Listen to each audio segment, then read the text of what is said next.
Hi guys, Alice here. I'm very excited to show you my project on learning the driver in golf.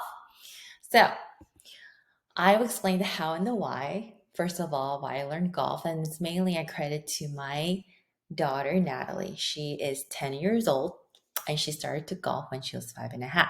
So I had to troll her in her lessons. So instead of just sitting there, I decided to be proactive and take lessons myself. So this is my third year in golf. And the one thing I have mastered was the driver. And the driver is the longest club in golf. And it's what really sets the stage when you're actually playing. And my iron game, my short game, that I have been practicing quite a bit. But the driver was the one thing that I haven't really mastered. And so that is something that I wanted to learn. And when I started to observe Natalie, when she started to learn how to drive the ball, a lot of words came into my mind. And some of the words that came into my mind were observation, repetition, mimicking, practicing, drills, memorization, memory, cognitive habits, and lessons. So here is a video of her while I'm observing. A lot of observation on my end for many years.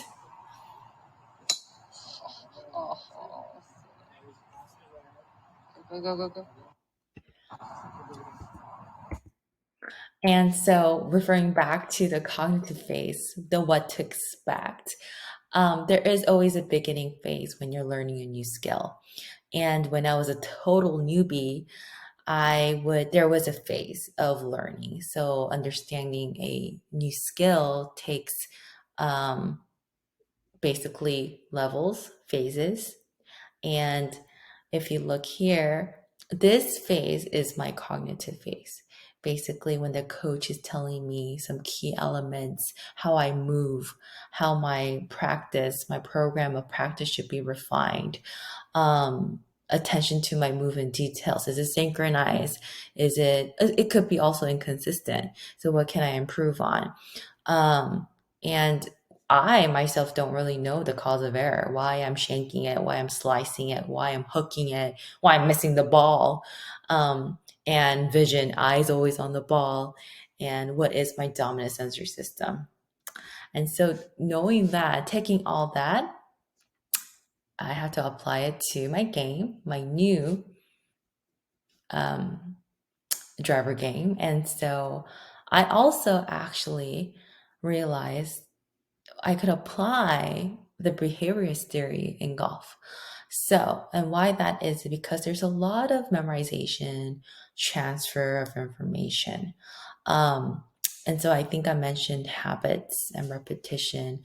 And if you look at the golf stance for the driver, there's 10 things I need to memorize and recall. So the setup, the takeaway, the mid backswing, the top backswing, the mid downswing, the pre-impact, the impact, the release, post-release finish. Believe it or not, I do recall. I try to remember all these things. If you look at the bottom picture, that's Tiger Woods. And I think he is starting from the top backswing there from left to right, um, top to finish. And this is what I'm going through in my head, basically. And so, if I'm talking about memory and behaviorism, it really kind of reflects back to my practice or my habits and what I have to maintain as a learner, the readiness to respond. And the transfer in behaviorism is the application of my learned knowledge and transferring it into my new learning. And so, what I've learned prior, my lessons in my iron game, I apply it to my driver game. And so, but the stance could be a little different, obviously. The the way I take it back is the same. And so, the reinforcement, practicing, recalling facts, all this really helps my game to be solid. So let's see how I did. I did a lot of practice for this project. So let's just see how I did. So this is a picture of me right before point of impact, um, trying to make sure my focus is on the ball. Here it is. You can see in my head, I am trying to go through the steps 1 through 10.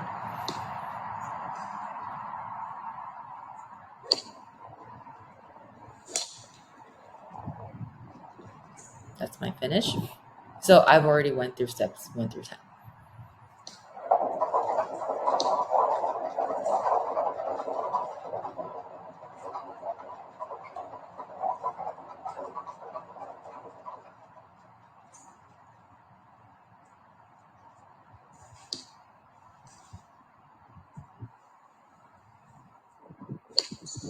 Take it back.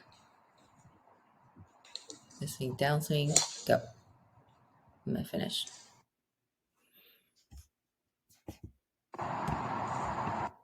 All right, so these are my takeaways. I mainly reference the CLT, the cognitive load theory, and behaviorism by Watson, Skinner, Pavlov, and it really golf is working in segments. There's no overloading of information. You got to really break it down, the working memory and the information in pieces.